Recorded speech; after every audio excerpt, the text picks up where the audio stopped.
ጤና ይስጥልን እንደምን አላችሁ የተወደዳችሁ የዓለም እግር ኳስ ዋንጫ በድምቀት እንደቀጠለ ይገኛል። ትናንትና በብራዚል ብሔራዊ ቡድን ቪኒ ጁኒየር እግር ኳስ ላይ ትኩረቱን ሲያደርግ ከዛ በተጨማሪም በባህሪ ደረጃ በጣም መሻሻሎችን ካሳየ ምን ላይ መድረስ እንደሚችል ምን አይነት ተጫዋች እንደሆነ ምን አይነት አዝናኝ ተጫዋች እንደሆነ የተመለከትንበትን እንቅስቃሴዎች ተመልክተናል። ኔይማር ጁኒየር ከሞላ ጎደል ከ1000 ቀናት በኋላ ወደ ብራዚል ብሔራዊ ቡድን ተመልሶ ጨዋታውን አድርጓል። ተቀይሮ ገብቶ ነበር።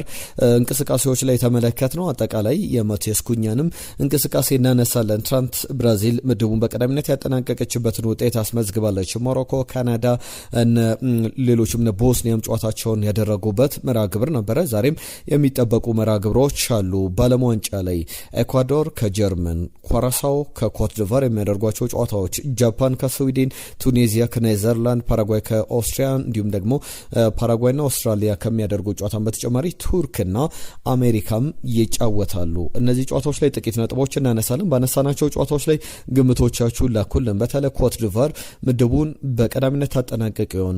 የጀርመንና የኢኳዶር ጨዋታ ቀላል መርሃ ግብር አይሆንም ለጀርመን፣ ምክንያቱም ኢኳዶርም የማለፍ ፍላጎት አላት። እስካሁን ምንም ጨዋታ አላሸነፈችም። ኮት ዲቯር በምድቡ ላይ ጥሩ ተንቀሳቅሳለች። የመጀመሪያ 3 ነጥቧን የመጀመሪያው ጨዋታ ላይ ማስመዝገቧ ይታወቃልና የኩራሳው ጨዋታ ላይ ምን አይነት ውጤት ታስመዘግባለች በስፋት እንመለከተዋለን። እናንተ ግምቶቻችሁን ላኩልን። የኔዘርላንድና የቱኒዚያም ጨዋታ ይጠበቃል። ከዛ ውጪ የክለቦች ዝውውሮችን በስፋት እንመለከታለን። በዚህ ቆይታችን በተለይ ቸልሲን በተመለከተ ትሬቨር ቻሎቫ፣ ማሎ ጉስቶ እንዲሁም በተከላካይ ስፍራ ላይ 2 ተጫዋቾችን አንደኛው የፕሪሚየር ሊግ አንደኛው የሴሪያ ተጫዋች ነው ለማምጣት በተለይ ሌቫይ ኮልዊል ከጉዳቱ አገግሟል። በሙሉ ጤንነት ከዓለም ዋንጫም ውጪ መሆኑ ይታወቃልና አሁን በቀጣይ የቸልሲ ቁልፉ ሰው ሌቫይ ኮልዊል ይሆናል ተብሎ ይጠበቃልና ከሱ ጋር የሚጣመር የሱን ኳሊቲ ሊያሳድግ የሚችል ተጫዋች በደንብ እየመለመሉ ይገኛሉ። የማንቸስተር ዩናይትድ የአማካኝ ስፍራ የሉክ ሾው ተተኪም ቦታ ላይ ያሉ ስሞችን በስፋት እንመለከታለን። የኦሬሊዮ ቹዋሚኒ የማቴዎስ ፈርናንዴዝ ጉዳይ ላይ ዩናይትድን በተመለከተ ምን አዳዲስ ነገሮች አሉ? ጠንከር ያሉ ዘገባዎችን እየተመለከተን እንገኛለን። አርሰናል ቤት ቤን ዋይትን የተመለከተ ጉዳይ ከዛ በተጨማሪም ሌሎችንም ቡድኖች በተመለከተ የሚነሱ ሀሳቦች አሉ። ከተጫዋቾች ጋር በተያያዘ እናነሳቸዋለን። በተጨማሪም ከአርሰናል ጋር በተያያዘ ዝርዝር የዝውውር ዘገባዎችን እየተመለከተን እንቆያለን። የሊቨርፑል የማንቸስተር ሲቲ ጉዳዮችንም እየነገርናችሁ አብረናችኋለን። እናንተም አብራችሁን ቆዩ። መልእክቶቻችሁን ላኩልን። ለማንቸስተር ዩናይትድ ደጋፊዎች አንድ ጥያቄ ላቅርብላችሁ። ከማንቸስተር ዩናይትድ ጋር በተያያዘ በተለይ በዝውውር ሂደቶች ላይ ለምሳሌ ከማቴዎስ ፈርናንዴዝ ከአንዳንድ ዝውውሮች ጋር በተያያዘ ዩናይትድ እንደ ወትሮ ትልልቅ የተጋነኑ ክፍያዎችን ለተጫዋቾች መክፈል አይፈልግም የሚሉ ዘገባዎችን በተደጋጋሚ ሰምተናል። ያ ደግሞ ከምን ጋር በቀጥታ ይያዛል የሚለውን እንመልከት። ማንቸስተር ዩናይትድ ሌሎች ወሳኝ ተጫዋቾችን እንዲያጣ ሊያደርገው ይችላል። ስለዚህ በእናንተ በኩል ማንቸስተር ዩናይትድ መከፈል ያለበትን ክፍያ መክፈል አለበት ወይስ ደግሞ አሁንም በዚህ አካሄዱ መቀጠል አለበት ትላላችሁ? ያንን በተመለከተ ወደ በኋላ ላይ በመረጃዎች ከተጫዋቾች ጋር ስሙን አያይዘን የምናነሳቸው ጉዳዮች ይኖራሉ። የኤሊያት አንደርሰን ጉዳይ ከማንቸስተር ሲቲ ጋር በተያያዘ ይነሳል። ሌሎችንም ዘገባዎችን እናነሳለን። የአርሰናልን የማኑ ኮኔ ጉዳይ በተጫዋቹ ፍላጎት ዙሪያ እየተነሱ ያሉ ዘገባዎች አሉ። አብራችሁን ቆዩ። መልእክቶቻችሁን ጻፉልን። ሀሳብ አስተያየት፣ ጥቆማዎቻችሁን እንቀበላለን። እንደተለመደው የእናንተ ቪዲዮ የእናንተ አንድ ላይክ ቪዲዮቻችን ብዙ ሰው ጋር እንዲደርስ ያገዘናልና ላይክ በማድረግ ጀምሮ አበረታቱን። እንግዲህ ጊዜያችሁን ስለምትሰጡን ከልብ አመስግነን እንጀምራለን። የዓለም ዋንጫን ጉዳዮች ወደ መጨረሻ ላይ እንመለስባችኋለን። እንደተለመደው ከዝውውር ዜናዎች ጋር በተያያዘ አስቀድመን የቼልሲን ጉዳዮች እንመልከት። ከቼልሲ ጋር በተያያዘ ትናንትና በስፋት አንስተናል። 2 ጉዳዮች ይነሳሉ። የማክሰን ሎክሯ ጉዳይ ትናንትና የቤን ጃኮብን ዘገባ ጃኮብስ ያነሳቸው ጉዳዮች ነበሩ። ፋብሪዚዮ ሮማኖ ደግሞ ተጨማሪ ጉዳዮችን በማክሰን ሎክሯ እንዲሁም ደግሞ በጃኮብ ራሞን ጉዳይ ይዞት የወጣው ዘገባ አለ። የጋዜጠኛ ባነሳቸው ጉዳዮች መካከል ኢኒሻሊ ቸልሲ የሚፈልገው ጉዳዮች አሉ።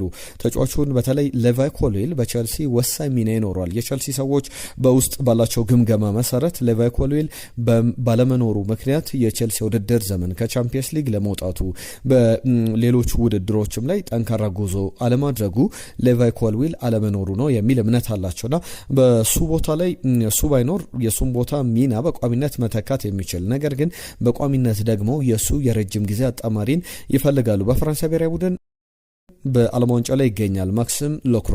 ነገር ግን ከሱ በተጨማሪም የጃኮብ ራሞን ጉዳይ የሪያል ማድሪድ ንብረት የኮሞ ተጫዋቹን ቢሸጠው እንኳን ሪያል ማድሪድ ተስማምቶ መሆን አለበት። ከዛ በተጨማሪም የተጫዋቹ ሽያጭ ላይ ሪያል ማድሪድ 50% ድርሻ አለው። ሴሎን ክሎዝ የተካተተበት ዝውውር ነውና ቸልሲ እንደ አማራጭነት ሃይ ፖዚሽን ላይ ያለውን የማክሲም ሎክሯን ዲል ማጠናቀቅ ይፈልጋል። ያ ማለት ደግሞ ተጫዋቹ ካለው ፊዚካሊቲ ካለው ቁመት ከፕሪሚየር ሊጉ ልምድ አንጻር የማክሲም ሎክሯን ዝውውር ያስቀድማል። ከዛ ውጪ ግን በሁለተኛ በፕላን ቢ አማራጭነት ጃኮብ ራሞንን ይዟል የሚሉ ዘገባዎች አሉ። በዚህ ሂደት ላይ ደግሞ የሚጠቀሱ ድርድሮች ይኖራሉ። ትልቅ ክፍያ ሊጠየቅባቸው የሚችሉ ጉዳዮች ናቸው። ጃኮብ ራሞን እስከ 60 ሚሊዮን ዩሮ፣ ከዛ በተጨማሪ የማክሲም ሎክሯ ጉዳይ ከ60 ሚሊዮን ፓውንድ ወይም 70 ሚሊዮን ዩሮ በላይ ሊጠይቅበት የሚችል ዝውውር ነው ተብሎ ይጠበቃል።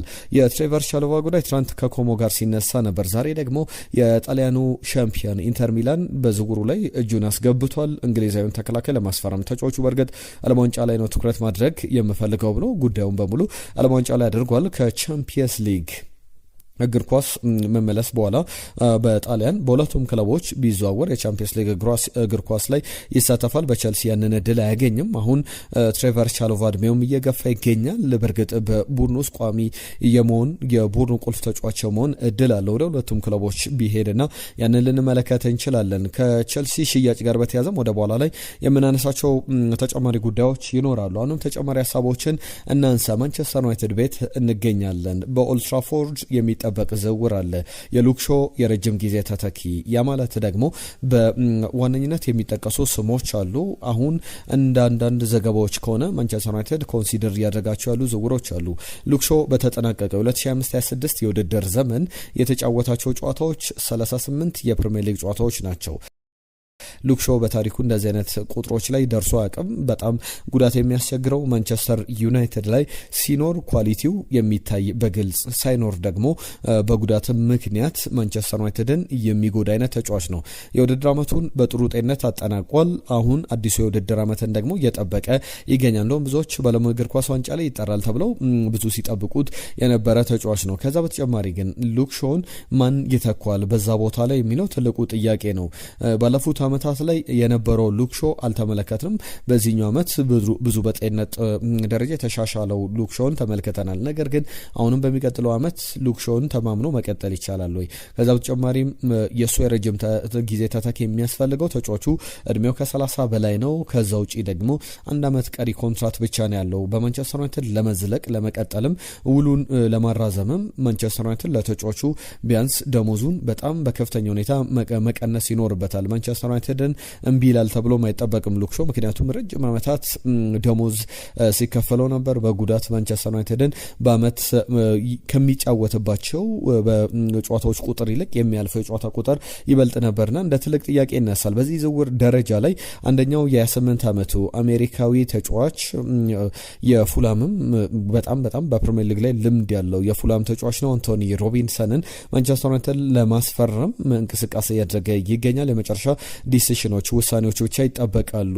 ዲፌንሲቭ ፕሌየር ነው የሚያስፈልገን ወይስ አታኪንግ ፕሌየር የሚለውን በማንቸስተር ዩናይትድ ፉልባኮችም ሆነው ማጥቃት ላይ የበለጠ ክፍተቶችን የማይፈጥሩ መከላከልን በደንብ የሚከላከሉ ተጫዋቾች አሉ፣ ማጥቃት ላይ ክፍተት የሚኖርባቸው። በተቃራኒው ደግሞ መከላከል ላይ ጥሩ ሆነው ማጥቃቱ ላይ ክፍተት ያለባቸው ሁለቱን በአጣምሮም የሚይዙ ተጫዋቾች አሉና እንዳጠቃላይ እነዚህ ጉዳዮች ይነሳሉ። ከአርሰናል ጋር በተያዘ ቤንጃሚን ዋይት ከአርሰናል ጋር የሚለያይበት እድል እየሰፋ የመጣ ይመስላል። በተለይ ማክሲም ሎክሯን ሊለቅ የሚችለው ክሪስታል ፓላስ በመሃል ስፍራ ተከላካይ ቦታ ላይ የፕሪሚየር ሊግ ልምድ ያለው ትልቅ ኤሊት የሚባል ተጫዋች የፕሪሚየር ሊግ ሻምፒዮን ነው።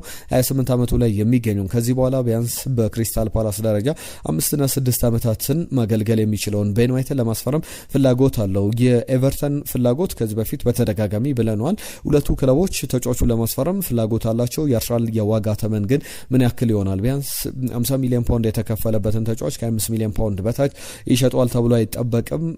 ቤን ዋይት ግን በአርሰናል ቤት ይለቃሉ ተብለው ከሚጠበቁ ስሞች መካከል አንዱ ነው። ሌላኛው አርሰናል ቤት እየተነሳ ያለው ጉዳይ የዴክላን ራይስ ጉዳይ ነው። ዴክላን ራይስን ውል ለማስፈረም የአርሰናል ሰዎች እንቅስቃሴ ላይ ይገኛሉና አሁን በጣም ኔጎሽየት እያደረገ ይገኛል። የዴክላን ራይስ በወኪሉ በኩል እየተደረጉ ያሉ ድርድሮች አሉና የመጨረሻ ፋይናል ኦፊሻል አናውንስመንት ብቻ የሚቀረው ጉዳይ ነው ተብሏል።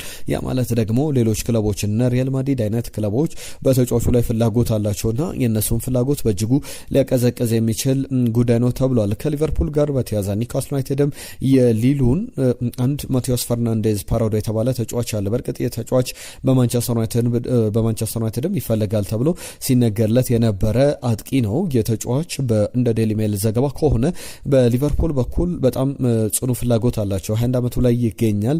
13 ግቦች ላይ በቀጥታ በሊገ በ29 ጨዋታዎች ላይ ተሳትፏልና የአርቢ ሌፕዚሽም ፍላጎት አለ።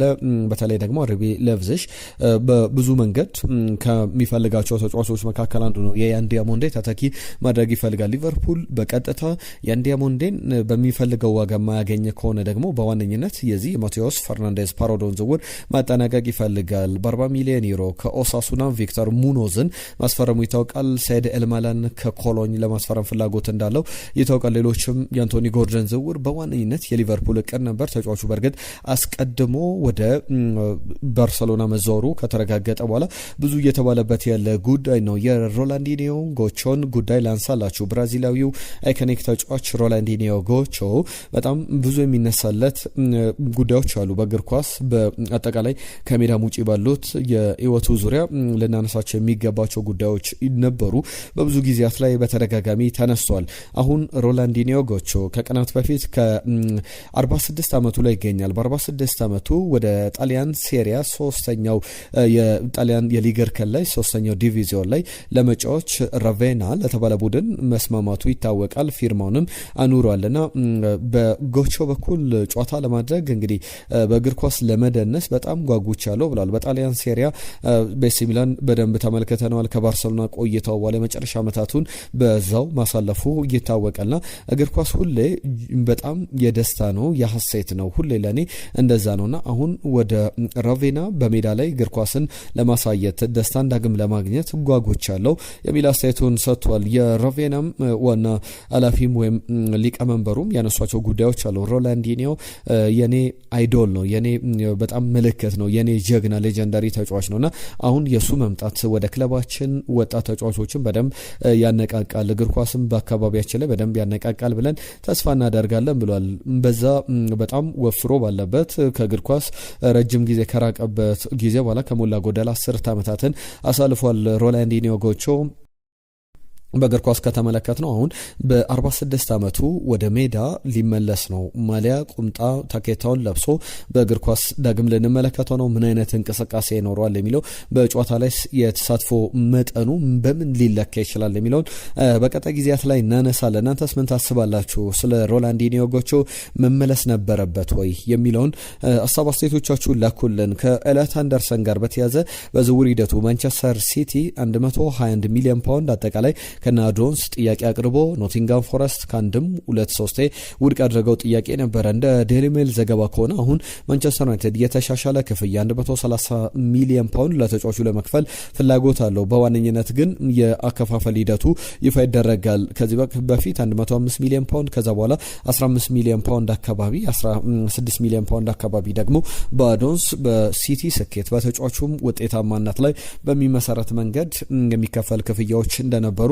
እናስታውሳለን። እንዳጠቃላይ አሁን ኤሊዮት አንደርሰንን ማንቸስተር ዩናይትድ በጣም ኮንፊደንሻል የሆነ አካሄዶችን እየተከተሉ ይገኛሉ። ከዛ በተጨማሪም ዝውውሩን ያጠናቀቃል ብለው እምነት አላቸው። የተጫዋቹን ፍላጎት በእርግጥ ወደ ማንቸስተር ሲቲ መምጣት እንደሆነ ብዙ ከዚህ በፊት የተባለ ጉዳይ እንደነበረ ይታወቃል። ከዛ ውጭ ያሉ ዘገባዎችን እንመልከት። ማንቸስተር ዩናይትድ ላይ አማካኝ ስፍራ ላይ 3 ስሞች ይነሳሉ። አንደኛው የአደምስ ጉዳይ ነው። የቴይለር አዳምስ በተለይ በዓለም ዋንጫ ላይ እየተመለከት ነው እንገኛለን። እንደ ኮት ኦፍ ሳይድ ዘገባ ከሆነ ማንቸስተር ዩናይትድ በአማራጭነት በተለይ የማቴዎስ ፈርናንዴዝን ጉዳይ በተመለከተ በዋነኝነት ድርድሮችን እያደረገ ይገኛል።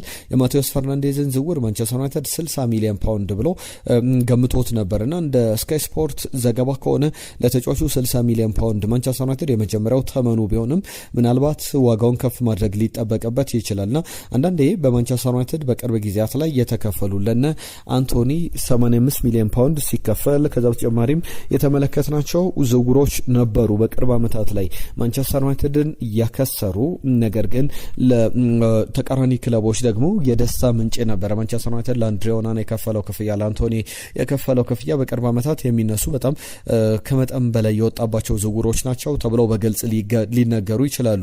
ማቴዎስ ፈርናንዴዝም ያ ተጫዋች እንዳይሆን ስጋት አለው። ማንቸስተር ዩናይትድ 85 ሚሊዮን ፓውንድ የቶትናም ጥያቄ ነውና ያንን ደረጃ ላይ ደግሞ ቶትናም 85 ሚሊዮን ፓውንድ ለተጫዋቹ ልክፈል ካለ ዌስትሃም ዩናይትድ በ60 ሚሊዮን ፓውንድ ለዩናይትድ የመሸጥ ምንም አይነት ፍላጎትም አይኖረውም፣ የሚያደርግበትም ምንም አይነት እድል የለም።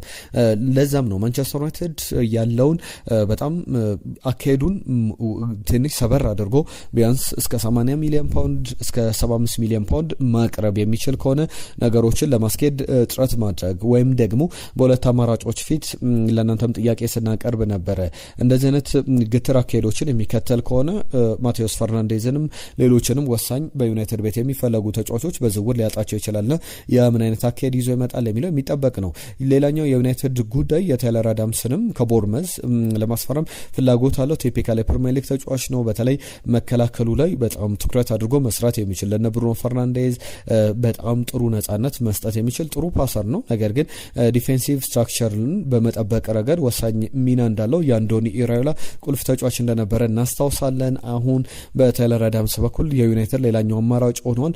የሪያል ማድሪድም ጉዳይ አንዳንድ ዘገባዎች መሪው ኮርቶኛን የተባለ አንድ ጋዜጠኛ ይዞት ወጣው ዘገባ መሰረት በተለይ ሪያል ማድሪድ ለኦሬሊዮ ቹዋሚኒ ፍላጎት የሚያሳይ ክለብ ካለ ወይም በደንብ ፕላን አድርጎ ለመክፈል የሚፈልግ ክለብ ካለ ሪያል ማድሪድ ለመደራደር ፍላጎት አለውና ማንቸስተር ዩናይትድ ደግሞ በዚህ ድርድር ላይ አሁንም ውጪ ያልሆነ ክለብ ነውና በቀጣይ የሚጠበቁ ጉዳዮች ይኖራሉ። የአርሰናል የአማካይ ስፍራ ፍላጎት የአዩብ ቡዋዴ ጉዳይ አሁንም እየተነሳ ይገኛል። አዩብ ቡዋዴን በተመለከተ ዚ አትሌቲክ አንድ ዘገባ፣ ዘ ታይምስም አንድ ዘገባ ይዞ ወጥቷል። ፈረንሳይ ተጫዋች 65 ሚሊዮን ፓውንድ እየተጠየቀበት ይገኛል። ከዓለም ዋንጫ በኋላ ዋጋው በመጠኑም ቢሆን ከፍ ብሏል። እንደ ተጫዋቹ ፍላጎት ከሆነ ደግሞ ወደ ሊልን ለመልቀቅ ፍጹም ፍላጎት አለው 18 ዓመቱ ሞሮካዊ ተጫዋች።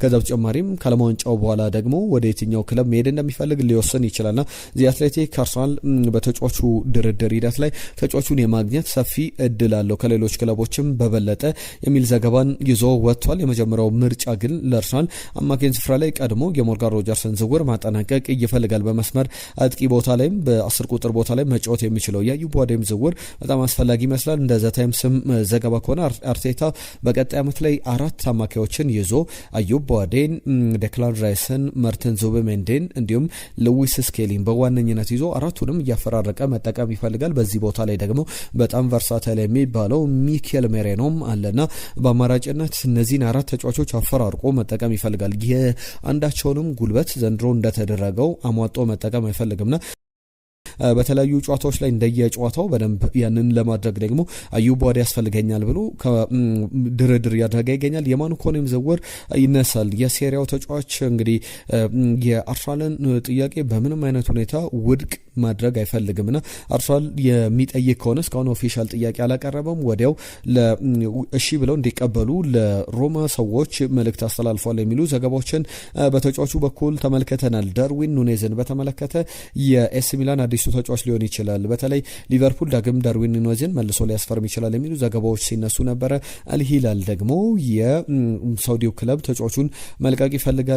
ካመጣው በኋላ ብዙ እየተሳካለት አይደለም። ዩራጋዊው ተጫዋች ወደ ፕሪሚየር ሊግ ባይመለስ እንኳን የዳርዊን ኑኔዝ አድናቂ የሆኑት ሩበን አሞሪም በኤሲ ሚላን ኃላፊነታቸውን ተረክበዋል። በኤሲ ሚላን ዳግም እሱን ለማምጣት ፍላጎት እንዳላቸው የሚያሳዩ ዘገባዎችን በስፋት እየተመለከትን እንገኛለን። ጆን ስቶንስ መዳረሻው የት ሊሆን ይችላል? ከዓለም ዋንጫ በኋላ ዩቬንቱስ ጠንክሮ እየሰራ ይገኛል። ዩቬንቱስ የአሊሰን ቤከርን ዝውውር ማጠናቀቅ ይፈልግ ነበር። ያ ዝውውር በጣም መቀዛቀዙን ተከትሎ ኤሚሊያኖ ማርቲኔዝን ለማስፈረም ከአስቶን ቪላ ፍላጎት አለውና ሁለቱ ተጫዋቾች ተጫዋቾች የፕሪሚየር ሊግ ተጫዋቾች ኤሚሊያኖ ማርቲኔዝ እና ጆን ስቶንስ በዚህ በክለቡ ልንመለከታቸው እንችላለን። አሊያንድሮ ግሪማልዶ ከሌቨርኩሰን ወደ አትሌቲኮ ማድሪድ የተጠናቀቀ ዝውውር ነው። በ20 ሚሊዮን ዩሮ አትሌቲኮ ማድሪድ ይህንን ስፔናዊ ተጫዋች ወደ ክለቡ አምጥቶታል። የዝውውር ጉዳዮችን እዚህ ላይ ገታ እናደርግና የብሔራዊ ቡድን ዜናዎችን እናንሳ። ብራዚል ምሽት ላይ ወይም ደግሞ ከእኩለ ሌሊት በኋላ በነበረው ጨዋታ 7 ሰዓት ላይ የጀመረ ጨዋታ ነበረ። 9 ሰዓት ላይ ሲጠናቀቅ 3-0 በሆነ ውጤት ታሸንፋለች። በጣም የሚገርም ጨዋታ ነበረ። ቪኒ ጁኒየር 2 ግቦችን አስቆጥሯል። ማቲያስ ኩኛ ሌላኛውን የዓለም ዋንጫ 3ኛ ግቡን አስቆጥሯል። ቪኒ በዓለም ዋንጫ ላይ 4ኛ ግቡን በ3 ጨዋታ 4 ግቦችን አሲስቶችንም በደንብ ማስመዝገብ የቻለ ተጫዋች ነው። ካርሊቶ አንድ ውሳኔ ወስነዋል። ትናንትና ኔይማር ጁኒየርን ማጫወት ከ981 ቀናት በኋላ ከሞላ ጎደል 3 ዓመታት አልፎት ነበር ለብራዚል ብሔራዊ ቡድን ከተጫወተ በኋላ ጨዋታውም ሲጠናቀቅ በእንባ ከሜዳ ሲወጣ ተመልክተነዋል። በጣም ስሜታዊ ነበረና ኔይማር ጁኒየርን እንመለከተዋለን። አሁንም በቀጣይ ጨዋታ ላይ አሁን ጥሩ ተንቀሳቅሷል። በቀጣይ ደግሞ በማን ተክቶ ወደ ሜዳ በቋሚነት ሊሰለፍ ይችላል የሚለው የሚጠበቅ ነው። ወደ 32ቱ ጥሎ ማለፍ ዙር አልፋለች ብራዚል። በቀጣይ ምናልባት የምታገኘው ቡድን ቀለል ያለ ሊሆን ይችላል። በኔዘርላንድ በኩል ኔዘርላንድ ምድቡን በቀዳሚነት የምታጠናቅቅ ከሆነ ከሞሮኮ ጋር ትጫወታለች። የብራዚል ብሔራዊ ቡድን ደግሞ ቀጣይ ድልድል በጣም ከኔዘርላንድ አንጻር ቀላል ሊሆን ይችላል። ጃፓንን ልትገጥም የምትችልበት እድል አለ፣ ወይም ስዊድንን እንመለከታለን። የብራዚል ብሔራዊ ቡድን ወደ ቀጣዩ ዙር አልፏል። ማቲያስ ኩኛ ግብ ያስቆጠረበት ጥሩ የተንቀሳቀሰበት ነበረ። ትናንትና እነዚህ ጨዋታዎች ይጠቀሳሉ። ከዛ ውጪ የዚህ የስዊዘርላንድ ጨዋታም ይነሳል። 2-1 በሆነ ውጤት አሸንፋለች ካናዳን። አዘጋጇ ካናዳ ግን ማለፏን አረጋግጣለች። ቦስኒያ 3ኛ ደረጃን ይዛ ከምድቡ አልፋለች። ኳታርን ያሸነፈችበት 3-1 በሆነ ውጤት የተጠናቀቀ ጨዋታ ነው። እንደ አጠቃላይ እነዚህ በትናንትናው ዕለት የነበሩ ጨዋታዎች ናቸው። እንደ ሌሎች ዘገባዎች ደግሞ የዛሬ ጨዋታዎች ደግሞ ይጠበቃሉ። ኮራሳኦ ከኮት ዲቯር፣ ጀርመን ከኤኳዶር ጋር የሚያደርጉ ጨዋታ አለ። በዚህ በምድቡ የመጨረሻ 3ኛ ጨዋታ በኩል ሰዓት ላይ ምሽት 5 ሰዓት ላይ የሚደረግ ነው። ጀርመን በ6 ኮት ዲቯር በ3 ኤኳዶር እና ኮራሳኦ በአንዳንድ ነጥቦች የምድቡ 3ኛ ደረጃ ላይ ይገኛሉ። ኤኳዶር ማሸነፍ የግድ ይላታል በዓለም ዋንጫው ላይ እነ ፒየሮ ኤንካፔ እነ ሞይሰስ ካይሴዶ ለመቆየት። ከዛ ውጪ ደግሞ የኮራሳኦ ብሔራዊ ቡድንም ጥሩ ቆይታ እንዳለው ይታወቃል። ኮት ዲቯርን ማሸነፍ የሚችል ከሆነ ሌላ ታምር ሊያስመዘግብ ይችላል። የኮት ዲቯር ብሔራዊ ቡድን ማሸነፍ የሚችል ከሆነ በ6 ነጥቦች ከምድቡ ማለፉን ያረጋግጣል። የሚጠበቅ አይነት መርሃ ግብር ነው። ሌላኛው ምድብ ላይ የምንመለከተው ጨዋታ ደግሞ ቱኒዚያ፣ ጃፓን፣ ኔዘርላንድ ያሉበት ጨዋታ ነው። ጃፓን ከስዊድን ጋር ጨዋታቸውን ያደርጋሉ። ስዊድን አንዱን አሸንፋለች፣ አንዱን ታሸንፋለች። የመጀመሪያውን ጨዋታ ካሸነፈች በኋላ በዚህ በኔዘርላንድ መሸነፏ ይታወቃል። በሰፊ የግብ ልዩነት ከጃፓን ጋር ጨዋታውን ታደርጋለች። ጃፓን 4 ነጥብ አለት፣ ስዊድን 3 ነጥብ፣ ኔዘርላንድም 4 ነጥቦችን ይዛለች። ቱኒዚያ ደግሞ ሁለቱንም ጨዋታ ተሸንፋ በምንም ነጥብ የመጨረሻ ደረጃ 8 የግብ ዕዳ ይዛ የመጨረሻ የምድቡ ግርጌ ላይ ትገኛለችና እነዚህ ጨዋታዎች የሚጠበቁ ናቸው። ፓራጓይ ከኦስትራሊያ እንዲሁም ደግሞ ቱርክ ከአሜሪካ ጋር የሚያደርጉትም ጨዋታ በዓለም ዋንጫው ላይ ተጠባቂ መርሃ ግብሮች ናቸው። ንጋት ላይ የሚደረጉ ጨዋታዎች ናቸው። ምሽት 5 ሰዓት ላይ፣ ምሽት 8 ሰዓት እና 11 ሰዓት ሌሊት ንጋት ላይ የሚደረጉ ጨዋታዎች ናቸው። እነዚህን ጨዋታዎች እንድትመለከቱ ከወዲሁን ጋብዛችሁ። የሜክሲኮ ጨዋታ ሜክሲኮ 2-0 ማሸነፍ ችላለች። ቼክ ሪፐብሊክን የገጠመችበት ጨዋታ ነው። ከዛ ውጪ ደቡብ አፍሪካ የደቡብ ኮሪያ ጨዋታ ለደቡብ አፍሪካ በጣም ጥሩ ዜና ይዞ የመጣ ጨዋታ ነው። ምክንያቱም 1-0 በሆነ ውጤት ደቡብ አፍሪካ አሸንፋለች። ምድቡን 2ኛ ደረጃ ሜክሲኮን ተከትላ ማለፏን አረጋግጣለችና ለደቡብ አፍሪካን በጣም ጥሩ ዜና ይመስላል። ሁሉም እነዚህ አሁን በዚህ ባለሙ እግር ኳስ ዋንጫ ላይ የተመለከትናቸው ያሉ ጉዳዮች ናቸው። እናንተ ሀሳብ አስተያየቶቻችሁን ላኩልን። ቪዲዮቻችን ብዙ ሰው ጋር እንዲደርስ ሼር አድርጉ። መልእክቶቻችሁን ጻፉልን። ሰብስክራይብ በማድረግ ቤተሰብነታችሁን አሳዩን። ለምትሰጡን ጊዜ ለሀሳብ አስተያየቶቻችሁ ለድጋፋችሁ ሁሉ ከልብ እናመሰግናለን። ጤና ይስጥልን።